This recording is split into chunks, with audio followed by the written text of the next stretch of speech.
కథలంటే ఇష్టపడేటువంటి పిల్లలందరికీ హృదయపూర్వకమైనటువంటి ఆశీస్సులు. శ్రీ చెన్నూరు సుదర్శన్ మావయ్య గారు రచించిన రామచిలుక పిల్లల కథల సంపుటి నుండి ఈవేళ మీరు వినబోతున్న 11వ కథ చదువు సంస్కారం. విందాము మరి. కథ పేరు చదువు సంస్కారం. చదువు ఎప్పుడూ కూడా మనకి సంస్కారాన్ని నేర్పాలి. సంస్కారాన్ని నేర్పని చదువు చదువే కాదు అంటారు పెద్దలు. చదువు సంస్కారం కథ విందాము మరి. అమీర్పేట సకల విద్యాలయాల కూడలి. సమయం సాయంత్రం 5 అయిందంటే చాలు, బస్సు స్టాప్ కనబడకుండా విద్యార్థులందరితో నిండిపోతూ ఉంటుంది. ఆ సమయంలో బస్సులు బస్టాప్కు రావాలంటే భయపడుతూ ఉంటాయి. అందుకేనేమో అన్నీ కూడబడుకుని మెట్రో ట్రైన్ లాగా వరుసగా 4 బస్సులు సముద్రపు కెరటాల్లా ఉన్న ఆ జనాన్నంతటినీ తోసుకుంటూ వచ్చి బస్టాప్లో ఆగాయి. ఉన్న పళంగా జనమంతా సుడిగాల్లోని చెత్తా చెదారంలా ఎగురుతూ బస్సులో దూరసాగారు. బస్సుల శ్రేణిలో అంటే బస్సుల వరుసలో చివరి బస్సు ఆగకముందే తారాజువ్వలా కిటికీలోంచి దూరాడు నా విద్యార్థి సుధీర్.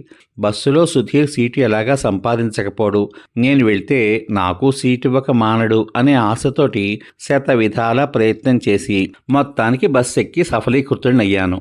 సుధీర్ సీటు మీద ఆశపడ్డం తప్పని నా మనసు ఒక పక్క చెబుతున్నా, మరో పక్క అది ఉపాధ్యాయుడిగా నా పట్ల వాడికి ఉండాల్సిన కనీస మర్యాద కదా అంటోంది నా మనసు. బస్సు లోపల కాస్త ఖాళీగా ఉన్న ఫుట్పాత్ పైనే నిలబడి ఎక్కేవారికి దిగేవారికి ఇబ్బంది కలిగించే కుర్రమొక్కని చూస్తే సినిమాలో హీరో రౌడీలను తన్నినట్లు తన్నాలని అనిపించింది నాకైతే.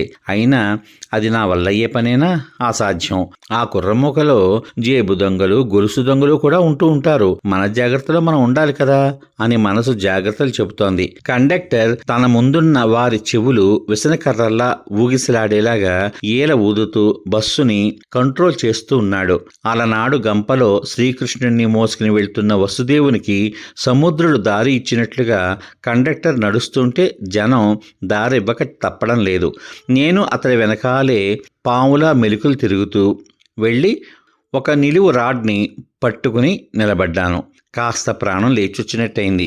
నా కళ్ళు సుధీర్ కోసం వెతికాయి. నేను ఊహించినట్లుగానే సుధీర్ కిటికీ పక్క సీటు సంపాదించుకుని హాయిగా వీస్తున్నటువంటి గాలంతటినీ అనుభవిస్తున్నాడు. చెవిలో ఇయర్ ఫోన్స్ పెట్టుకుని నేను చూసినట్లు గమనించగానే తన దృష్టి రోడ్డు వైపుకి మరల్చుకున్నాడు. నేను హతాశుడినైపోయాను. అంటే వాడు నాకు సీటు ఇస్తాడు అనేటువంటి ఆశ చచ్చిపోయింది. నేను గణిత శాస్త్ర ఉపన్యాసకుణ్ణి. తరగతి గదిలో కూర్చుని పిల్లలకి లెక్కలు బోధించడం కుదరదు. నల్లబల్లకు నాకు అమితమైన అనుబంధాన్ని చేకూరుస్తోంది నా చేతిలోని తెల్లని శుద్ధముక్క. ప్రతిరోజు 6 గంటలు అలా బోధించి బస్సులోనూ సీటు దొరకకుండా అలాగే నిలబడి ఉండాలంటే ప్రాణం గిలగిల్లాడిపోతూ ఉంటుంది.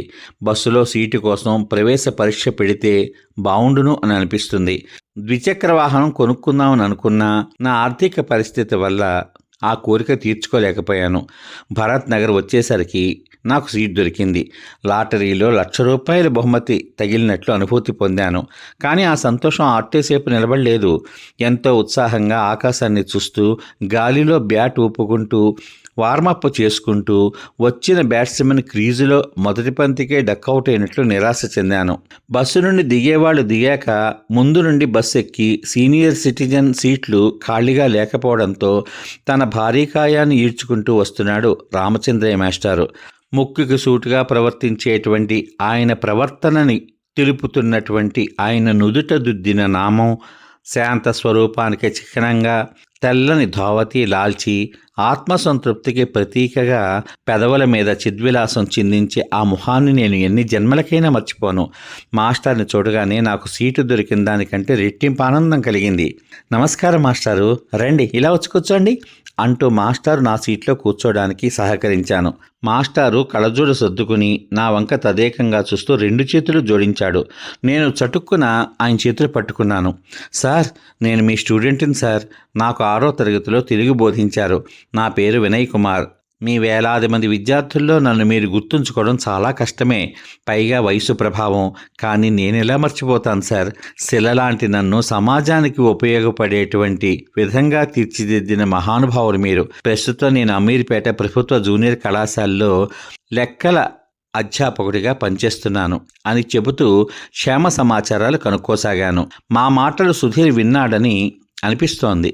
చెవుల్లో నుంచి హెడ్ఫోన్స్ కాసేపు తీసేసి మళ్ళీ సర్దుకున్నాడు. ఎప్పుడో చిన్నతనంలో పాఠాలు చెప్పిన ఈ ముసలి పంతుల్ని గుర్తుపెట్టుకుని కాలేజీ లెక్చరర్ అయి ఉండి కూడా ఇంత మర్యాదగా ప్రవర్తించడం అప్పటి విద్యార్థులకే చెల్లింది మాస్టారు అంటూ చెమ్మగిల్లిన తన కళ్ళను చేతి రుమాలతో ఒత్తుకోసాగాడు, కళ్ళద్దాలను సవరించుకుంటూ. నా మనవణ్ణి మీ కాలేజీల్లోనే చేర్పించాను బాబు.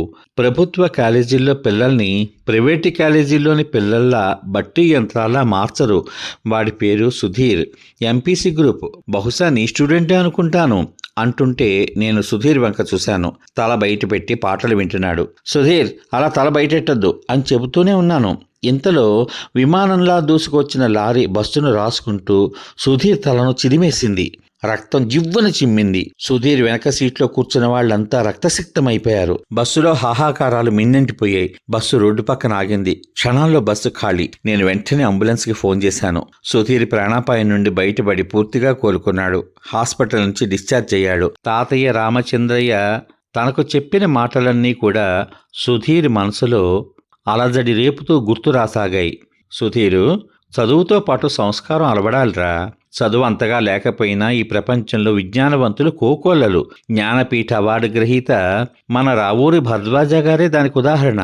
ఆ రోజు బస్సులో నీ లెక్చరర్ పట్ల కనీస మర్యాద కూడా నువ్వు పాటించలేదు. అయినా మాస్టారు నీ పట్ల ద్వేషం పెంచుకోలేదు. నీకు ప్రమాదం జరిగిన వెంటనే ఒక బాధ్యతాయుత పౌరుడిగా ప్రవర్తించాడు. సకల సపర్యలు చేయడమే కాకుండా నీకు రక్తదానం చేసే ప్రాణం కాపాడిన మహానుభావుడు. దీపంలోని చమురు చదువు అయితే సంస్కారం అనేటువంటిది వెలిగే దీపం లాంటిది. వెలగని దీపానికి చమురున్న వ్యర్థం. నీ చదువు సమస్తము ఒక వీధి దీపం. నీ క్రమశిక్షణే దాని సంరక్షణ అంటూ తాతయ్య రామచంద్రయ్య తన అనుభవాలన్నీ జోడించి చెబుతూ ఉంటే కన్నీళ్లు సముద్రపు కెరటాల్లా కళ్ళ నుండి బయటికి రాసాగాయి. మరో మాట కూడా చెప్పాడ్రా మీ మాస్టారు అంటూ చెప్పసాగాడు తాతయ్య. సుధీర్ను తన ప్రతి పుట్టినరోజు రక్తదానం చేయమని చెప్పండి మాస్టారు అని నీకు చెప్పమని కూడా నాతో చెప్పాడ్రా అన్నాడు రామచంద్రయ్య. తప్పకుండా తాతయ్య, నాకు బుద్ధి వచ్చింది. నన్ను క్షమించు తాతయ్య, నన్ను క్షమించు. మాస్టర్ పట్ల నేను చాలా అమర్యాదగా ప్రవర్తించాను. నన్ను క్షమించు తాతయ్య అంటూ రామచంద్రయ్య కాళ్ల మీద పడ్డాడు సుధీర్. సమాప్తం. ఇంతవరకు మీరు శ్రీ చెన్నూరు సుదర్శన్ మావయ్య గారు రచించిన చదువు సంస్కారం కథ విన్నారు. ఈ కథ వార్తా దినపత్రిక ఆదివారం అనుబంధంలో 15 సెప్టెంబర్ 2019 సంవత్సరంలో ప్రచురితమైంది. ఉపాధ్యాయుల పట్ల గౌరవాభిమానాలు ఎన్ని తరాలు మారినా మార్పు రాకూడదు. అలా మార్పు వస్తే రేపు సమాజంలో ఒకరినొకరు గౌరవించుకునే పరిస్థితే ఉండదు. ఈ కథలో తనకు ఎన్నాళ్ల క్రితమో చదువు చెప్పిన తెలుగు మాస్టార్ని గౌరవించుకున్నది ఒక ఉపాధ్యాయుడైతే, తనకు ప్రస్తుతం చదువు చెప్తున్న తన లెక్చరర్ గారిని గౌరవించుకోకపోవడం సుధీర్ చేసిన తప్పు. అలాంటి తప్పు మీరు చెయ్యరు కదూ. ఇంత మంచి కథను అందించిన శ్రీ చెన్నూరు సుదర్శన్ మావయ్య గారికి హృదయపూర్వక కృతజ్ఞతాభివందనాలు తెలియచేసుకుంటూ తరువాయి భాగంలో వారు రచించిన బోధన అనే 12వ కథను విందాం. అంతవరకు సర్వే జనా సుఖినో భవంతు. శుభమస్తు. స్వస్తి.